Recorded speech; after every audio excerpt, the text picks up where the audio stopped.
Dear learners, I am Dr. Arvind Kumar Yadav, HOD in Faculty of Commerce, Government PG College, Badalpur. Now, let us move on our lesson 5, that is transport services.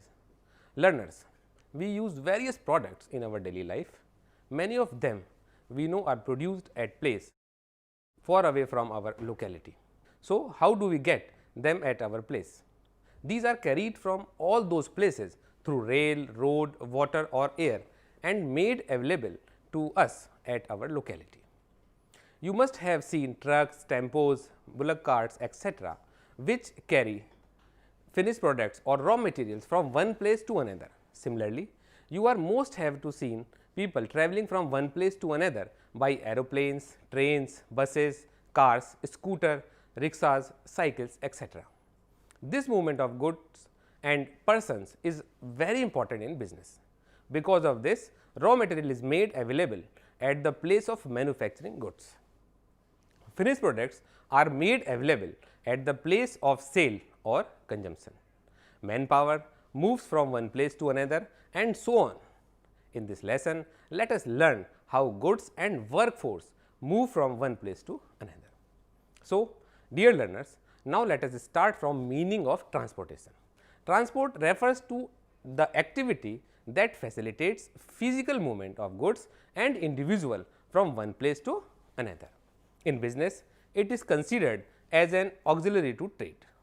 That means, it supports trade and industry in carrying raw materials to the place of production and distributing finished products for final firms that engage themselves in such activities are called transporters generally.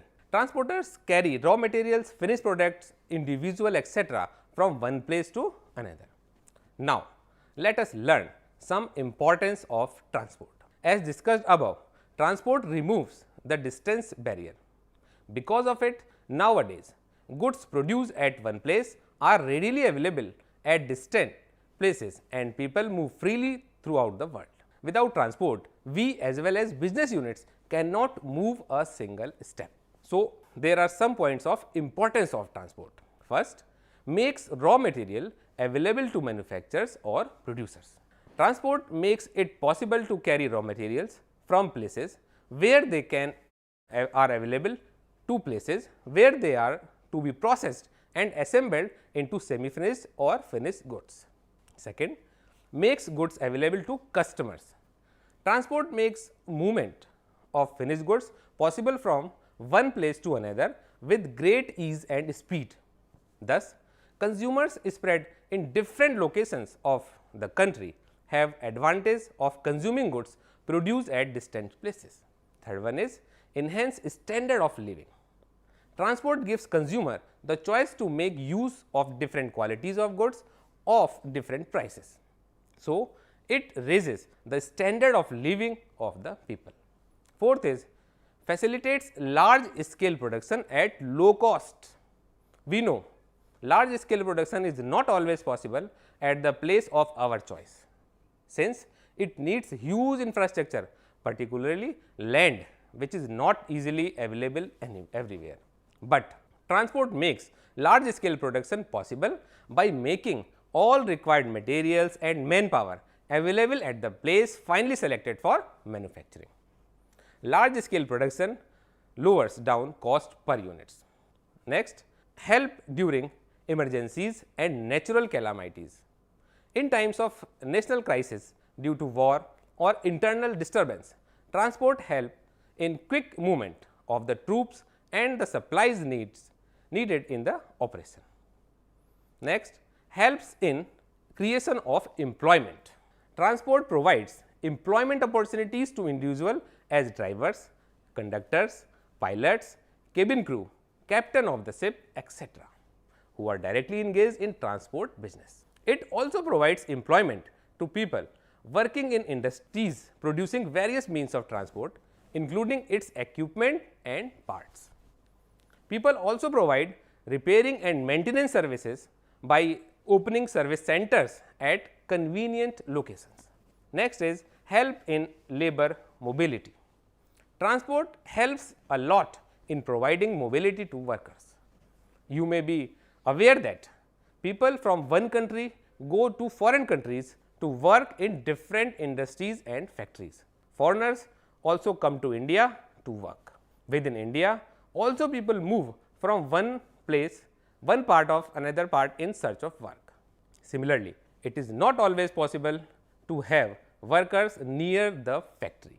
Most industries have their own transport system to bring the workers from where they reside to the place of work. Next is helps in bringing nations together. Transport facilitates movement of people and goods from one country to another. It helps in exchange of cultures, views and practices among the people of different countries. This brings about better understanding among people and awareness about different countries. Thus, it helps in promoting a feeling of international brotherhood. After meaning of transport, now let us learn the modes and means of transport. We find that basically transport is possible through land, air or water, which are called the different modes of transport. On land, we use trucks, tractors, etc. to carry goods, trains, buses, cars, etc. to carry passengers. In air, we use aeroplanes, helicopters to carry passengers as well as goods. Similarly, in water, we use ships, steamers, boats, etc. to carry goods and passengers. All these are known as various means of transport. The modes of transport can broadly be divided into three categories: land transport, water transport and air transport. Let us discuss various modes and related means of transport. So, dear learners, now I am starting from land transport. Land transport refers to activities of physical movement of goods and passengers on land. This movement takes place on road, rail, rope or pipe. So, land transport may further be divided into road transport, rail transport, ropeway transport and pipeline transport. Let us now to discuss detail about each of them. Road transport. Roads are the means that connect one place to another on the surface of the land. You must have seen roads in your village, in towns and cities. Not all of them look alike. Some of them are made of sand, some of them be of chips or cement or coal tar.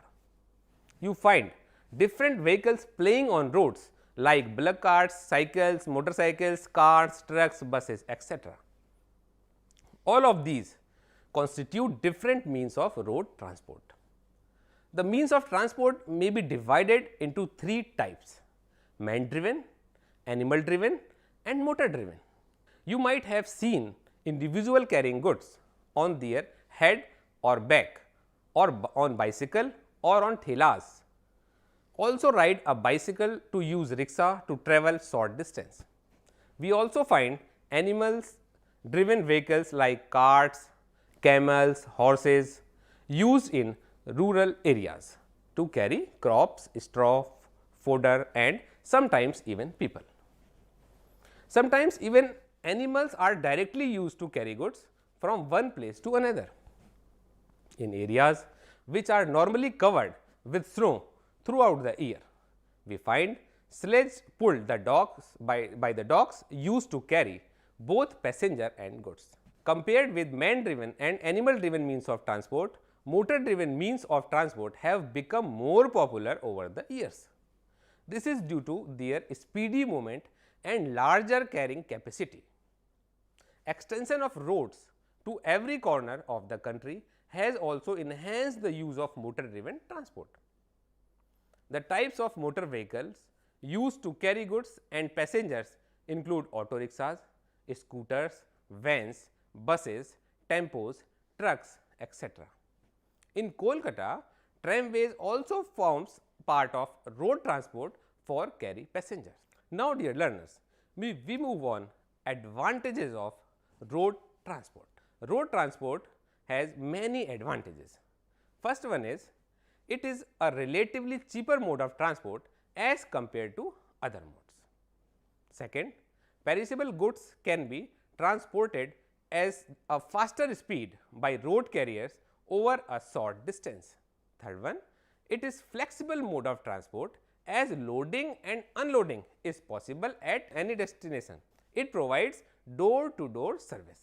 Fourth, it helps people to travel and carry goods from one place to another, particularly in places which are not connected by other means of transport, for example, hilly areas. Limitations of road transport. Road transport has so many limitations also.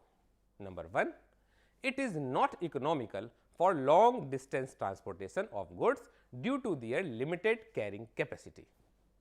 Transportation of heavy goods or goods in bulk by road involves high cost. Third, it is affected by adverse weather conditions like floods, rain, landslide, etc. Now, we study about rail transport. Transportation of goods and passengers on rail lines through trains is called rail transport. It occupies an important place in land transport system of our country, and it is most dependable mode of transport to carry goods and passengers over a long distance. Besides long distance, local transport of passengers is also provided by local trains or metro trains in some metropolitan cities. Rail transport is available throughout the country except some hilly or mountainous regions. In India, two types of trains are found. One is passenger train and other is goods train. While passenger trains carry both human being and a limited quantity of goods, the goods train are exclusively used for carrying goods from one place to another. These trains are driven by rail engines and they use steam, diesel or electric power to move. Let us now discuss the advantages and limitations of rail transport. Advantages of rail transport. It is convenient mode of transport for travelling long distances. Second, it is relatively faster than road transport. Third, it is suitable for carrying heavy goods in large quantities over long distances.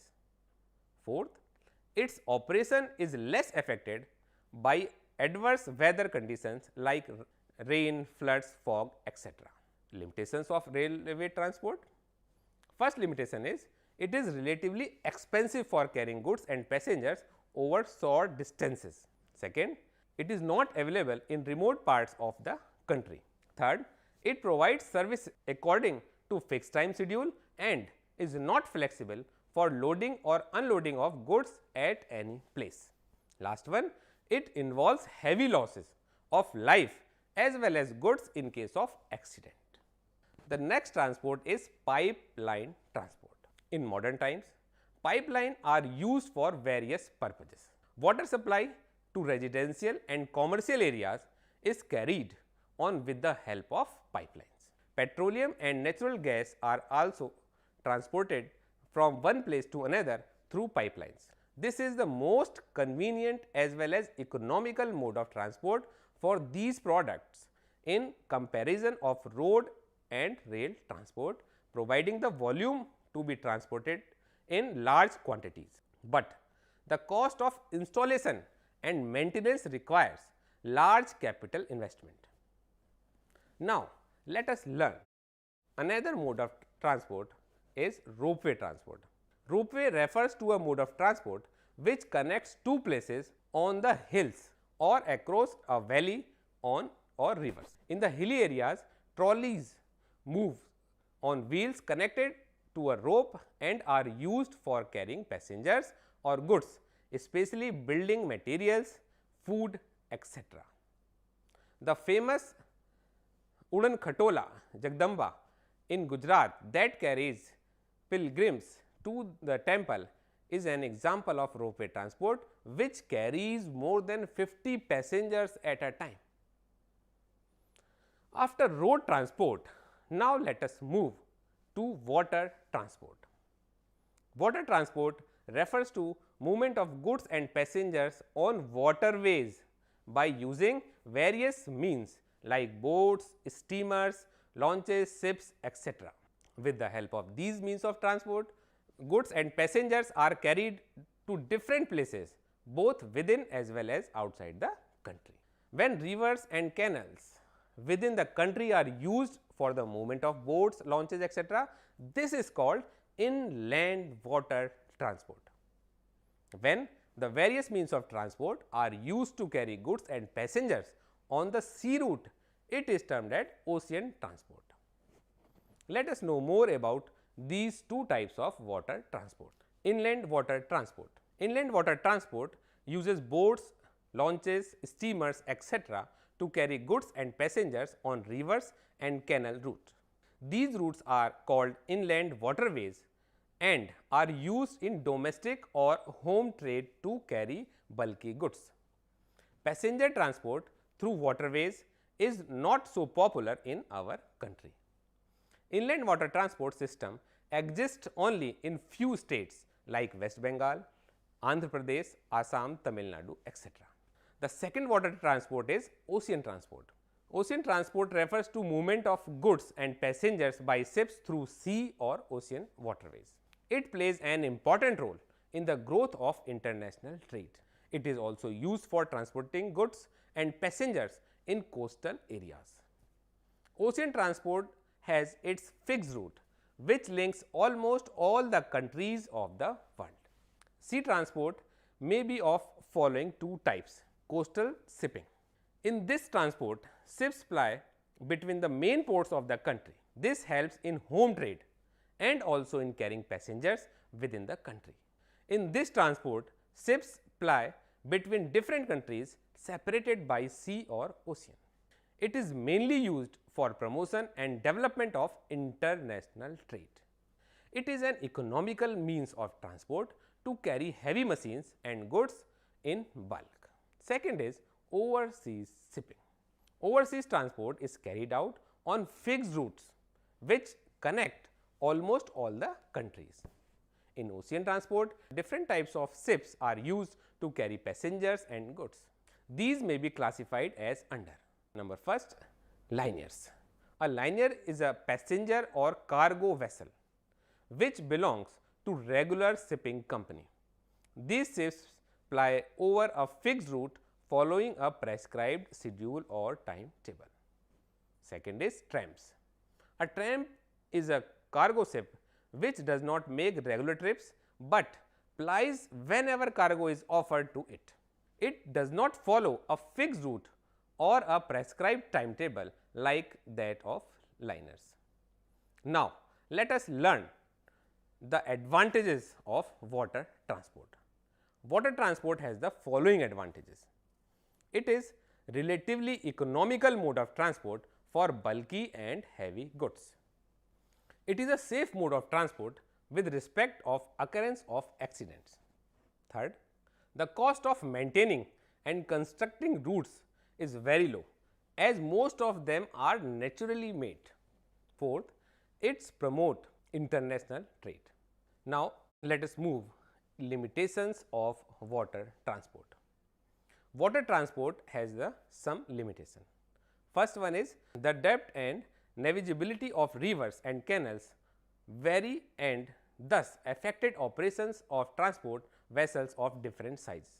Second, it is a slow moving mode of transport as therefore not suitable for transporting of perishable goods. Third, it is adversely affected by weather conditions. Fourth, sea transport requires large investments in ships and their maintenance. Dear learners, our last transport is air transport. This is the fastest mode of transport. It carries goods and passengers through airways by using different aircrafts like passenger aircraft, cargo aircrafts, helicopter, etc. Beside passengers, it generally carries goods that are less or bulky or are of high value. In hilly or mountainous areas where other mode of transport is not feasible, air transport is an important as well as convenient mode. It is not used for transporting goods and passengers during natural calamities like earthquake and floods, etc. During war, air transport plays an important role in carrying soldiers as well as supplies to the required areas. Air transport may be classified as domestic and international air transport. While domestic air transport mainly facilitates movement within the country, international air transport is used for carrying goods and passengers among different countries. Air transport is carried out in fixed air routes, which connect almost all the countries. Advantages of air transport: first is, it is the fastest mode of transport. Second, it is very useful in transporting goods and passengers to the area which are not accessible by any other means of transport. Third, it is the most convenient mode of transport during natural calamities. Fourth, it provides vital support to the national security and defense.